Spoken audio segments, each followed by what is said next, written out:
গল্পটা হচ্ছে সিগারেট খাওয়ার পরেও বউ টের পাবে না। আমার বন্ধু সেটা আবিষ্কার করছে। আর আপনারাও খুব সাবধানে থাকবেন এই গরমের মধ্যে।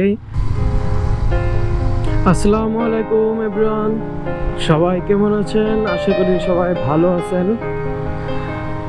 আমিও আলহামদুলিল্লাহ ভালো আছি। একটু জ্বর ঠান্ডা।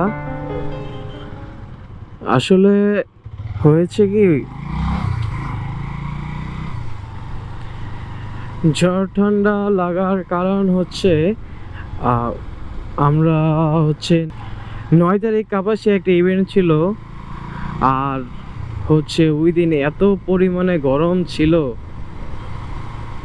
আপুকে বলা হয়েছিল যে যেন আমাদের জন্য কমিউনিটি সেন্টারে 2টা ফ্যানের ব্যবস্থা করে। 2টা বলতে একটা হচ্ছে স্টেজের জন্য, একটা হচ্ছে আমাদের জন্য। তারপরে আপু ম্যানেজ করতে পারে নাই, ফ্রাইডে ছিল, এই কারণে বুঝেনি তো, সবাই বিয়ের জন্য বা অনুষ্ঠানের জন্য ফ্যান চেয়ার এগুলো সব আগে থেকে বুক হয়ে গেছিল। আপুকে বলার পরও উনি ফ্যান ম্যানেজ করতে পারে নাই। খুবই খারাপ একটা সংবাদ ছিল।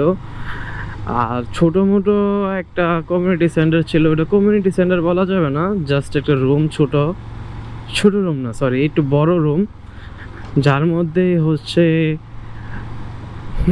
বিয়ে শাদীর অনুষ্ঠান, বার্থডে অনুষ্ঠান বা ছোটোখাটো একটা অনুষ্ঠান করে থাকে।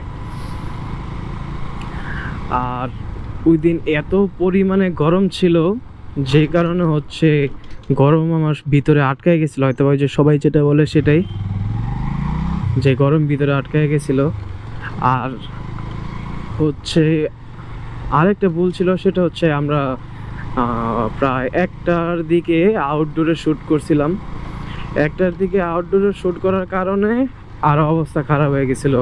প্রচুর রোদ ছিল, প্রচুর গরম ছিল। তারপর মোটামুটি বিকালের দিকে ঠান্ডা হয়েছিল। আর দুপুরবেলায় আমার জ্বর আসছিল, হালকা হালকা জ্বর আসছিল, আমি বুঝতে পারি নাই। তো প্রোগ্রাম 5টার দিকে শেষ হয়ে যায়। তারপরে বাসায় চলে আসি। বাসায় আসার পরে তো রাতে এই কাঁপানি, কাঁপায়া কাঁপায়া কাঁপায়া কাঁপায়া জ্বর এসে পড়ছে।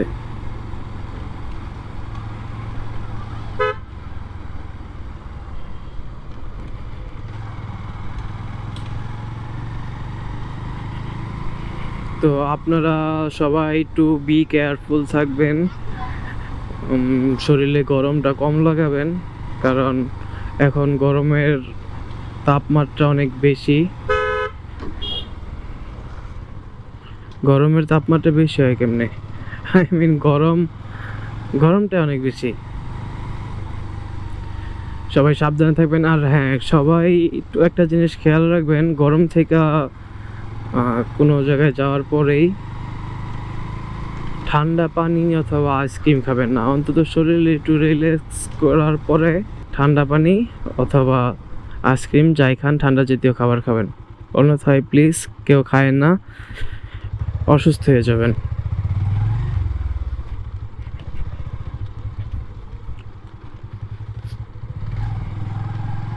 এটা একটা ঐতিহাসিক ব্রিজ ছিল, অনেক আগের পুরনো ব্রিজ। আজকে আপনাদের সাথে একটা গল্প শেয়ার করব, সেটা হচ্ছে, আচ্ছা কি হয়েছে,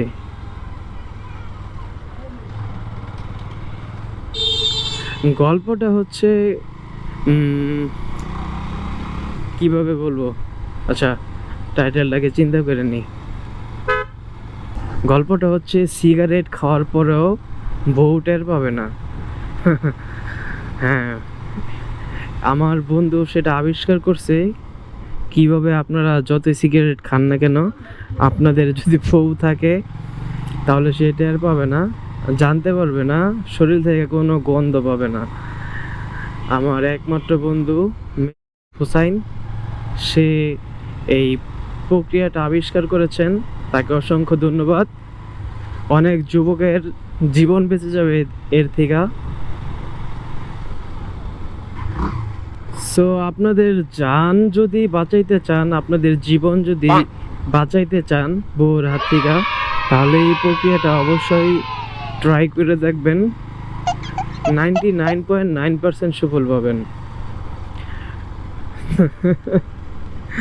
প্রক্রিয়াটা হচ্ছে সিগারেট খাওয়ার আগে আপনার হাতে প্রথমে একটা পলিথিন লাগাবেন।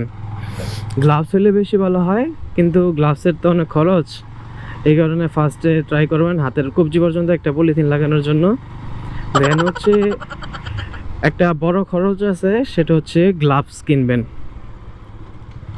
গ্লাভস কেনার কারণ হচ্ছে ওই গ্লাভস ভেদ করে যদি আপনার পলিথিন পর্যন্ত ধোয়া যায়, তারপরেও হাতে লাগবে না। আর হ্যাঁ, গ্লাভস অবশ্যই ভালো মানের হতে হবে, তা নয়তো কিন্তু ঝামেলা আছে।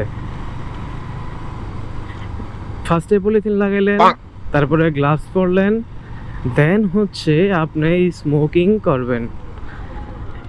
স্মোকিং করার পর ফার্স্টেই গ্লাভস খুলে ফেলবেন। স্মোকিং করা শেষ, দেন হচ্ছে হাতের গ্লাভস খুলে ফেলবেন, তারপরে পলিথিনটা খুলে ফেলবেন। দেন হচ্ছে ফার্স্টে হচ্ছে আপনার দুইটা সেন্টার ফুড অথবা সেন্টার ফ্রেশ খাবেন, একটা একটা করে দুইটা। তারপরে হচ্ছে স্প্রিট খাবেন।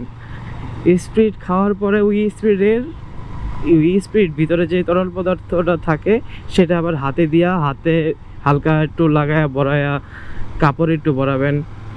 দেন হচ্ছে আর একটা খরচ আছে, সেটা হচ্ছে আমাদের বাংলাদেশ পুরো বিশ্বেই পকেট স্প্রে পকেট পারফিউম পাওয়া যায়। ওই পকেট পারফিউম সবাই ইউজ করবেন। সর্বশেষে আপনার হচ্ছে পকেট পারফিউম আপনাদের গায়ে একটু মেখে নেবেন, ফুস করে চাপ দিয়া লাগাই দিবেন। তাহলে যেটা হবে, আপনার শরীরে, হাতে, মুখে কোনো জায়গায় সিগারেটের গন্ধ থাকবে না। এটা আমার বন্ধু ফলাফল পাইছে 99.9%। সে সিগারেট খেয়ে বাসায় যায়, কিন্তু তার বউ টেরও পায় না। আরেকটা কথা আছে, সিগারেট খাওয়ার পরে এগুলা প্রক্রিয়া যখন করবেন সাথে সাথে বাসায় যাবেন না, মিনিমাম আধা ঘন্টা বাইরে থাকতে হইব। কারণ কোনোভাবে যদি শরীরের মধ্যে সিগারেটের গ্যাসটা লাগা যায়, দেন ওইটা হচ্ছে আধা ঘন্টার মধ্যে বাতাসে অথবা যে কোনোভাবে রিলিজ হয়ে যাবে। এটা আমার বন্ধু আবিষ্কার করছে, তাকে অনেক অনেক ধন্যবাদ। আর আমি কিন্তু সিগারেট খাই না, সবাই আবার ভাইবেন আমি সিগারেট খাই।